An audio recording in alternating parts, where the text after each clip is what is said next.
Halo, selamat datang kembali ya.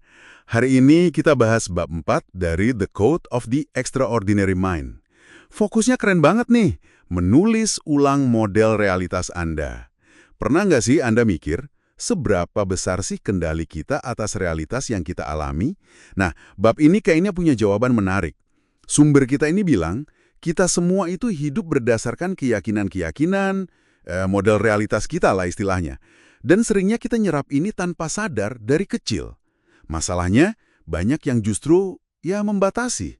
Jadi misi kita sekarang, gimana caranya kita bisa sadar, milih, dan ningkatin keyakinan ini biar lebih oke buat kita. Yuk kita bedah. Oke, jadi kenapa sih model realitas ini penting banget? Buku ini ngegambarinya kayak kacamata gitu ya, yang kita pakai terus. Kacamata ini mewarnai semua yang kita lihat, kita alami. Tapi seringnya udah burem atau nggak pas lagi kacamatanya. Tepat. Dan yang menarik, keyakinan internal ini, kata penulisnya, itu aktif membentuk dunia luar Anda. Jadi bukan cuma filter pasif aja gitu. Oh, jadi bukan cuma cara kita melihat, tapi ikut ngebentuk juga ya? Iya, persis. Makanya, mengubah keyakinan di dalam itu, wah, potensinya besar buat ngubah pengalaman hidup Anda di luar. Intinya sih, ngambil alih kendali persepsi kita sendiri. Nah, ini dia nih bagian yang seru banget. Ada contoh nyata di buku ini, soal penulisnya sendiri yang dulu ngerasa, nggak menarik gitu buat wanita. Keyakinan ini runtuh seketika pas ada cewek namanya Mary muji dia di pesta. Oh iya, saya ingat cerita itu.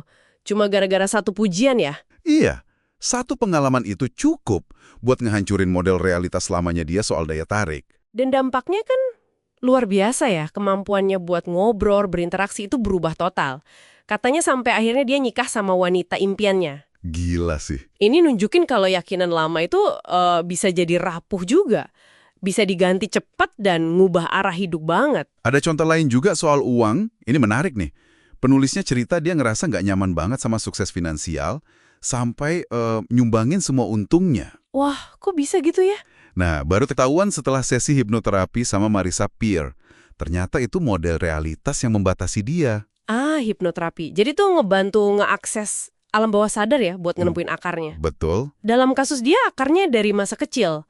Ini nunjukin gimana program mental tersembunyi yang seringnya kita nggak sadar warisan dari dulu, itu bisa nyabotase kita. Kayak brule pribadi gitu ya, bullshit rule, aturan ngaco yang kita ikutin tanpa sadar. Marisa Peer ini nemuin satu brul yang umum banget dan ngerusak. Keyakinan, saya tidak cukup. Katanya, ini akar dari banyak masalah. Kayaknya banyak deh dari kita yang pernah ngerasain ini ya. Iya, saya tidak cukup itu emang brul yang kuat banget. Tapi pertanyaannya, seberapa besar sih pengaruh keyakinan kita ke realitas, bahkan fisik kita? Nah, sains ngasih petunjuk menarik nih, lewat efek placebo. Oh, efek placebo gimana tuh contohnya? Ada studi soal pelayan hotel, satu kelompok dikasih tahu kalau pekerjaan mereka itu sama kayak olahraga. Hasilnya, kesehatan mereka membaik loh. Berat badan turun, tekanan darah turun, dibanding kelompok kontrol yang kerjaannya sama tapi nggak dikasih tahu info itu. Wow, cuma karena dikasih tahu gitu ya? Iya. Pikiran mereka mengubah fisiologi mereka. Ada lagi yang lebih mencengangkan. Studi pasien nyeri lutut. Sebagian dapat operasi lutut palsu. Cuma dibedah dikit kulitnya, tapi nggak ada tindakan apa-apa di dalam. Operasi palsu?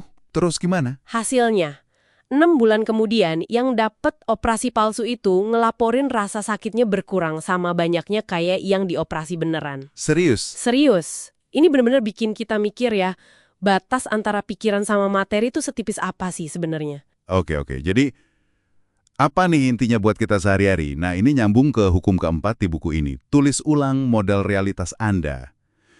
Ini bukan cuma soal ngenalin batasan, tapi ajakan aktif buat merancang keyakinan yang bikin kita kuat, yang bikin kita ngerasa mampu, positif, bisa ngebentuk hidup kita sendiri. Kita diizinin nantang brule kita. Betul. Proses ngenalin, terus ganti model ini, itu intinya dari apa yang penulis sebut consciousness engineering. Rekayasa kesadaran. Kedengarannya keren ya, tapi intinya sih ya kesadaran diri, terus aktif milih software mental kita. Jangan cuma jalanin program default dari masa lalu atau lingkungan aja. Oke, jadi buat Anda yang dengar ini, apa artinya? Pesan utamanya sih pemberdayaan ya. Anda itu nggak terikat sama keyakinan lama yang udah nggak relevan atau malah ngerugiin. Anda punya kekuatan buat milih dan ningkatin keyakinan itu. Iya, kalau kita lihat gambaran besarnya, ini kayak jadi programmer buat pikiran Anda sendiri. Anda bisa cari bug atau program usang, itu keyakinan yang membatasi, terus install versi baru yang lebih bagus, yang dukung pertumbuhan Anda sekarang. Sip. Nah, sebagai penutup nih, coba deh Anda renungkan sejenak.